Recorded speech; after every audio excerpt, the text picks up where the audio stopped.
राजन तेलींनी जे निवेदन दिलेलं आहे ते मी वाचलंय। त्यामध्ये त्यांनी मांडलेले मुद्दे योग्यच आहेत।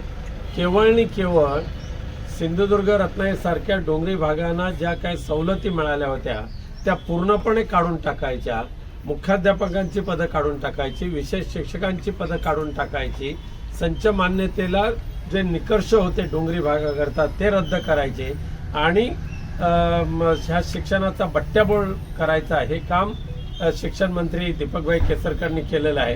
केवळ आणि केवळ मुंबईसारख्या शाळांना सुद्धा 2 शिफ्टमध्ये शाळा भरतात, त्यांना सुद्धा आता कंपल्सरी केलं जाते की शाळा सकाळची भरू नका, दुपारी सकाळी 9च्या नंतर भरवा। एकतर जागा देत नाही आहेत आणि असलेल्या जागेमध्ये खाजगी शाळा किंवा इतर शाळा शिक्षण संस्था चालवतात, त्यांच्यावर अशा अधिकार करतात आणि ज्या मालकीच्या शाळा शिक्षण खात्याच्या आहेत त्या अशा पद्धतीने मोडकळीस होऊन विद्यार्थ्यांचं जीवाशी घातक ठरणाऱ्या शाळा दुरुस्त करायच्याकडे मात्र त्यांचं लक्ष नाही आहे।